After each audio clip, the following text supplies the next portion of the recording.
Good afternoon. My name is David Whitlock, and I've got my little assistant here, Huntley. And I write the Stuttgart Market Letter. It's a daily breakdown of all the Porsche auctions from all over the world. And I also write a monthly column in many of your PCA newsletters.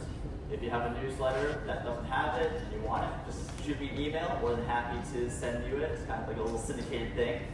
And I've been writing about the Porsche market every single day for about 2 years. But I've always been absolutely obsessed with car prices. Back when I was a little kid, I used to sit in the back of my grandmother's car and we'd drive through Palm Beach, and I would write down every single sports car and exotic car that I'd see. And then we'd go home and I'd open my DuPont registry and I'd write the prices of every car I saw and add it up. Just say, okay, Grandma, I got a total amount of this car today. So my parents thought I'd eventually grow out of it, but here I am talking about Porsches to everybody here, so much for that. I've been a Porsche fan my entire life. I bought my first Porsche in 2006, and it is this 1993 RS America right here. Yes, that was number one. It was traded in a dealership I was working at, Flemington Porsche in Flemington, New Jersey, and I convinced the used car manager to wholesale it to me, and he sold it to me for $30,000. Yes. I drove that thing all summer. I ripped it around Hunterdon County, and at the end of the summer, I sold it for $39,000.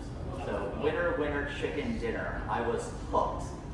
But had I held on to that car today, it would be worth somewhere at a minimum $120,000, maybe $150,000 on a good day. So, yeah, whoops. But I'm probably not the only one in this room with a story like that. I'm sure lots of people had cars they sold and got rid of, or there's a car they could have bought 15, 20 years ago and wish they had it today because prices have gone, absolutely insane.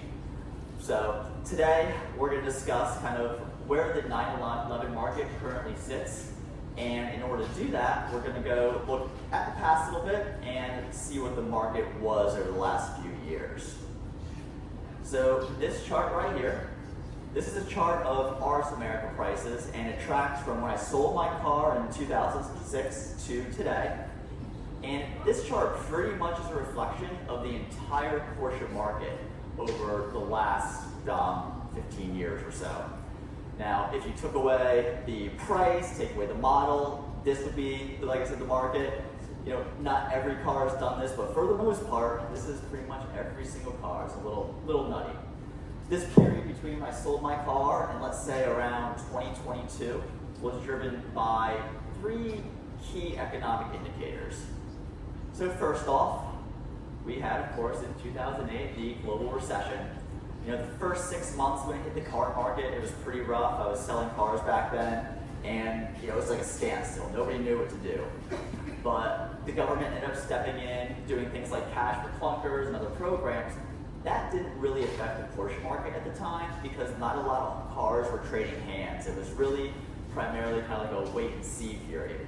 But then, in order to combat the recession, the government stepped in and dropped rates like a bad habit. The Federal Reserve rate went from above 5% to down near 1% really quickly, and we had a lot of cheap money in our hands. But just having cheap money doesn't completely explain everything that happened in this market. The second macroeconomic condition that we saw was the rise of social media, particularly Instagram. In 2010, Instagram came on board, and all of a sudden, it was extremely cool to own a Porsche.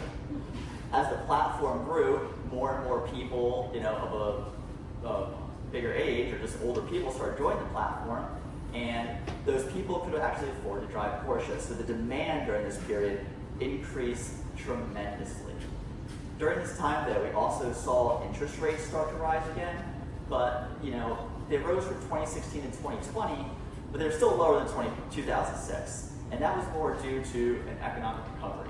The Fed was just trying to return things to normal. The economy was doing well, things were good, the Porsche market kept moving, and then of course, we all know what happened in early 2020. Things were of course a little bit rough, but the government's response to those rough times sent prices to the moon. We had 0% interest rates practically, cheap, easy credit, increased money supplies, stimulus packages. Add to that just a whole lot of economic uncertainty and inflation, and investors started pouring their money into tangible assets. I mean, we saw everything increase across the board. It wasn't just classic cars, it was art, it was jewelry, watches, it was digital pictures of monkeys, and everything was worth a ton of money all of a sudden. I mean, it was nuts, right? So the new car crunch also sent prices of used cars to the moon. I mean, you can buy a Toyota Tacoma brand new off the lot, 2 days later, sell it and make $50,000. That's just not the way the world works. When you drive a car off the lot, it's supposed to go down in price. Plus, during this time, it was still really cool to own a Porsche. And thanks to the prolification of our favorite online craft dealers, P-Car Market, Cars and Bid, to bring a trailer, it is now easier than ever to put money into that Porsche. But starting in 2023, everything began to change. Number go up was no longer the case. Interest rates have started to rise dramatically. The Fed rate, again, it's not as high as it was in 2006, but we have short memories at this point. Stimmy money's run out, crypto bros are broke. There's just a lot of uncertainty in general in the market. But unlike this previous period where everything across the board went up, not all 911s are following this trend. Not everything is softening, and in fact, some models are still seeing new records every single day. So I want to zoom in on a couple markets here and take a look at what's affecting the market. Why are some versions of the 911 going up, others are staying flat, and others are going down? So here is a chart that shows 3 variants of a 964. One model, that green line took a hit and then stabilized.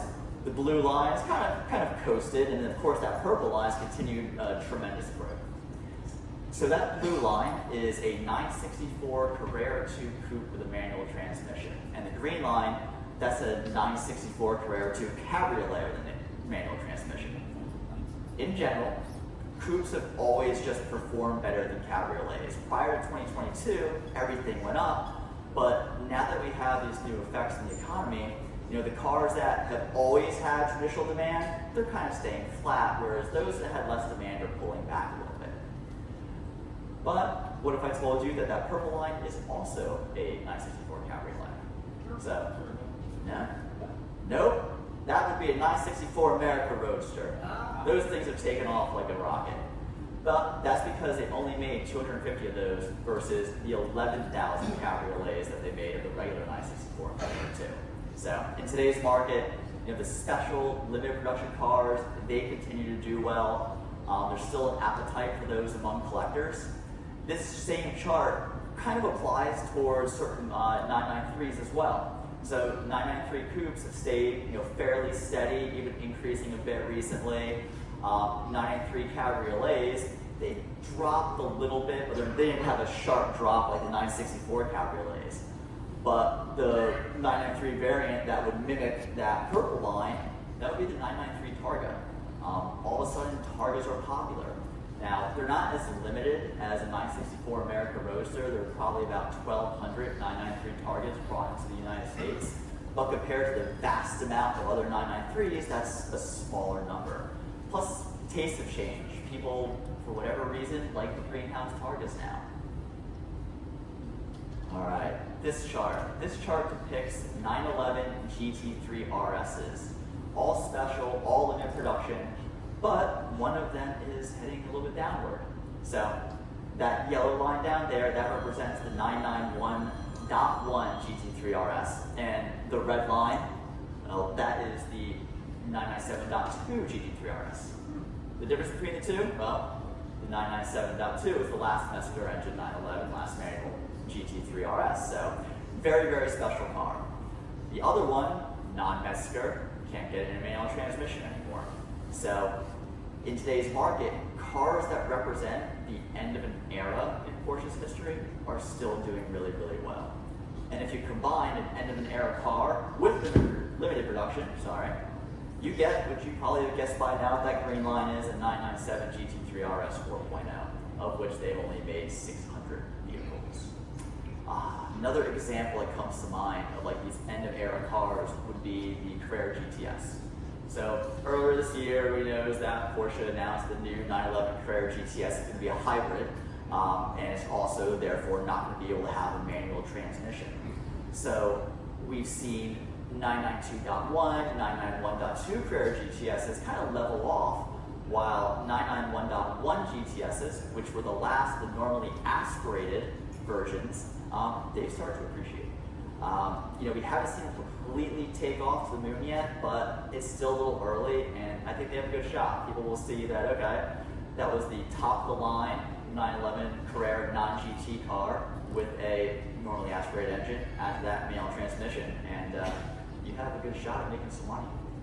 They've also made a few special editions of the Carrera GTSs. So you've had the Carrera GTS Rennsport Reunion Edition.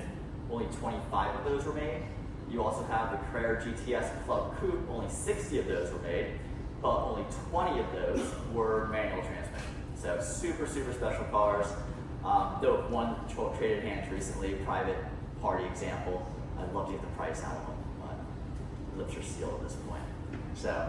So far we've got rarity, we've got end-of-the-era cars driving big prices. Other key factors to consider in today's market. This chart right here, this little scatter chart, this represents manual 992 GT3 Tourings. And it's a fairly new car to the market. The latest GT3 Touring was launched on Friday. Now with rear seats, got cars back up. But as you can see, there's quite a spread between prices here. And the difference between what we're seeing at the top and at the bottom is color choice. Particularly paint to sample, blues and greens occupy the majority of the bids that we see at the top of the market, where other colors are a little bit down lower. It sort of takes into account rarity. I mean, PTS isn't exactly it's popular now, but you can't really get an allocation for it. In fact, I don't think we can do PTS at Porsche right now. But there's also other paint to sample shades that just aren't doing as well. It just seems to be those blues and those greens. And to be honest, tastes change. So back when I was selling cars like 10, 15 years ago, we had a term called no sale green. Green cars didn't sell, but now they do. People love them. I'm team green.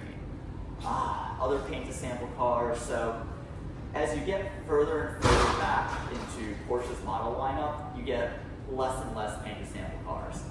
So if you go back to 996, 997 variants, there are less paint to sample cars with those than of 991s and 992s.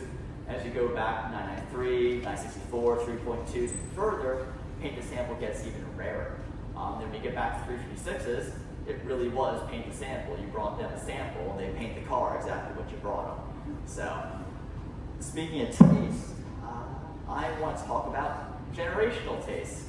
I get asked this question a ton. The collector car market as a whole, not just Porsches, I'm talking about the market as a whole, has really taken a huge shift over the last few years. We really saw this pronounced at Monterey this year, where cars from the 50s and 60s, especially the higher end of the market, took a huge hit, while cars of the 90s did extraordinarily well at auction. People who had 90s supercars on their bedroom walls as a kid are now getting into their prime earning years, are starting to make some money, and they're choosing to spend that money on things like Ferrari F50s instead of Ferrari 250 short wheelbases. So we're also seeing this in the Porsche market. This is a snapshot from Monterey, and you can see all the cars from the 50s and 60s, all the Halo cars, 550 Spider, RSK, 904, 906, all failed to sell. And we've been seeing this at auction, for the last year or two, especially on the Spider market, which I follow religiously. Someday these fall high and far enough. But what did really well, GT1 from the 90s. So that is kind of where the 911 market stands right now. But what about the future? So we have to consider other macroeconomic events. I can't predict the future. Something is around the corner. It could be another recession. It could be another soft landing. AI could take all our jobs, or AI could make us all millionaires. I don't know, but something's going to happen in the next 10 years. So I always think, what 911 ticks all of my macro boxes? We've got limited production, end of an era car in line with color taste, and was the poster car of the next generation of collectors. If I were to put all my money on black, it would go on a 997.2 GT3 RS 4.0 in paint to sample blue. Only 600 GT3 RS 4.0s is the last manual GT3 RS, the last Mesker engine, and of the 600, only 39 cars were paint to sample. So, some other cars, that would fit this bill that I think would be considered future collectibles in the next 10 years. I've already mentioned the Club Coupe, end of the generation, limited, Rennsport Reunion Edition, another end of the generation, limited. I'd also start to think about Porsche 718s. This time next year, Porsche's sunsetting the 718. It's no longer going to be a gas-powered car. It'll be fully electric, except for maybe the GT cars. So with that plan in place for Boxster Caymans, I would think maybe that a 718 Cayman GTS 4.0 manual transmission, really good color would be one I'd place a bet on.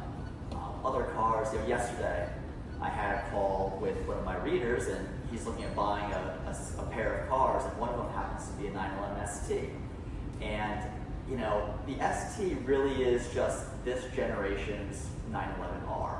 And there's probably going to be another special edition ST variant for the 99 whatever that comes next. At the moment, they're sitting in the market just shy of $700,000. I haven't seen any trade hands at auction. But some of those cars that are sitting there have actually been sitting there for a few months. And I told them, listen, remember when the 911R first came out, that car was at $700,000. But that's not exactly what people were paying back then. They eventually settled. So, I told them to wait. We'll see what happens. I'm trying to predict the future, but just trying to give people the best they can. So if you want to subscribe to the Stu Cart Market Letter, again, I write about the Porsche market every single day. I haven't missed a day in over 2 years. And it's an absolute obsession. And I'm always just following the market, trying to put as much knowledge out there as possible. So thank you for watching, listening, and if you have any questions, please feel free to ask or snag me off to the side. Where do you see the market going for the more routine, if you will, late market 911? I'm not looking for like a 991.2, nothing exotic. It's softening, because we're starting to see right now. So I also work as a consultant for Porsche cars in North America, and I go to dealers every single day, and I'm starting to see new cars on the showroom floor. So that's just a sign of a softening market. The supply has caught up with the demand on the new side for those cars at the moment. And that'll trickle down into the CPO cars and then into the Prio cars after that. The average 911, around what year, going back to they start to appreciate? Well, it really depends, because certain years they made an absolute ton of the cars. Repeat the question. Sorry. Yes, you can. So the question was, how far back in years does it go to start to see appreciation? Just even over the past 20 years further before this whole crazy rocket ship of a market happened, cars kind of always went through a cycle. They were new cars, they became CPO cars, then used cars, then third owner new cars, fourth owner new cars, and eventually at that 30-year mark, people think, you know what, that was kind of cool. I'd like to have that again. But still, it's 30 to 40 years old, you start to see that click. We're starting to see that with 996s a little bit. They came up so much recently over the last few years that now they are softening. But they gain some strength. They're not plummeting. And they're 30-year-old cars at this point, 24, 25, a little bit older, 1999. So about 30 years. You didn't mention the G-bodies at all. G-bodies? Yeah. Yep, they made a ton of those. So there are some very, very special G-bodies though. I like the club sports. Those I think are going to do well. When it comes to modified G-bodies, I've seen some that are doing extremely well. And when actually even not just modified G bodies, but like even modified 964s, 993s. It all depends on, of course, who built it, but displacement. When you get past like the roofs, the Singers, the Gunther work, the super high-end cars, 3.8 liter modified cars always sell much stronger than 3.6s and downwards. But still strong, but yeah, it just depends on the volume of the car they made. What about 997, 997. 9Gs? They're starting to flatten a little bit. Again, you see like the cabriolets are a little bit softer than the coupes. If I was going to look at a 997 today, I would be a 2009 997 turbo with a manual, because 2009 is like that one perfect year for a 997 turbo. It had the right engine with the Mexico, but then it had the newer interior, and they continue to sell really, really, really well. So, watching, say, GT3 stories, 992 GT3 stories, very interesting. You see some pretty astronomical prices. Yep. Do you consider that the market? It is. I mean, it's the market. It's the auction market. So 992 GT3 Touring question, we do see the astronomical prices. A lot of those prices are driven by sticker price and by color. So you have the taste in there as far as color goes, and that's where you see those blues, paint to sample blue, paint to sample green. But then you see like a paint to sample white, which blows my mind. Why did you waste a paint to sample allocation on white? But whatever. Those are selling a little bit lower. I really like brown cars.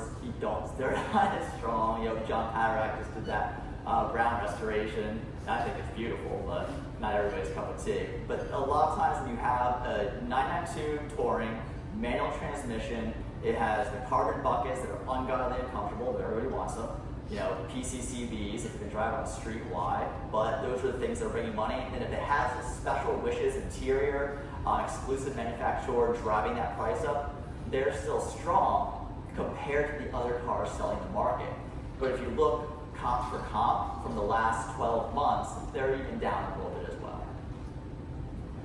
Don't you think the price will come down with Friday's announcement of the new Touring? We're gonna see. 'Cause I don't know what allocation's gonna be. Now I've gotten a ton of text messages from friends, and some dealers are still looking for ADM, must have a trade. Others aren't. So it just depends on what the supply and demand is on those. You know, GT cars are strong. I think it'll drive them down personally, because I don't think there's anything. They're awesome cars, but they're not limited. They're not the last in the generation. So long-term thinking, I don't think it's gonna be huge gains. I think the days of over sticker are slowly coming down on those. What are your thoughts on the Porsche raising the prices like crazy right now on 25 cars? What are your thoughts on how that's going to affect the value of those cars as well as in the late model? I think so the question is, Porsche's raising their prices. So like on the new GT3 that was launched on Friday, it's $40,000 more, and it's no more horsepower. A few tweaks, like I said, rear seats and Touring, which are awesome. But those price raises, I think, just allow the market to stay a little more stable and not soften as fast as it would if it was just remain the same. Question? Can't see. No? Nope. There we go. Sorry. Any way to predict generationally what will happen to the desirability of manual transmissions? He wants a Cybertruck, so I think we're all out of luck. So manual transmissions. I think people are going to they're going to want them. I mean, even as like my oldest daughters are 14 and 12, they're going to drive manual. They still appreciate a manual Porsche. As we don't have them in the future, I think the manual cars, like I said, the GT3 RS in a manual from the 997 generation and 4.0, you can see just how much that's driven the price up. People still want that analog experience. As we get the Boxsters and Caymans, when they become electric, they don't have manual transmissions anymore. So that's why I really think in the GTS 4.0, the manual transmission is going to be something that you can buy, drive, and in that car. Maybe even make some money. So, With the electrification of the Oxford mechanics, where do you see the late model Oxford mechanical market? well, so with the electrification of the box mechanics, the late, like just the normal 718s, well, they made a lot of them. Again, it goes back to end of the era or something limited. So we do see, like, if I was going to buy one 718, it would be a Spider. It wouldn't be an RS, it'd be a Boxer Spider with a 000 editions. Super, super, super, super limited. And, you know, the market has shown that people want those. They should have ordered brand new. You know, they're driving, I can't remember the last one that sold, maybe 160, 170. So they're up there. I might be wrong. I look at a lot of cars every day. How about a 718 GTS 4.0, man? Yeah, that's what, absolutely. Again, last of the gen. Great car, it's top of the line engine. It's the normally aspirated engine, manual transmission. Yep. You know how many 718 GT4s were made? How many 718 GT4s? I do not. So I do a lot of research on the cars. Actually, working with a data scientist at Lehigh University, and we're taking the giant database of cars that I have and running it through machine learning algorithms to produce price prediction models. And one of the things that we're researching is the number of all the different models. So that's it in process, but off the top of my head, I have no idea. Anything else? Good? Again, thank you all for coming. I really, really, really appreciate it. If you have any questions,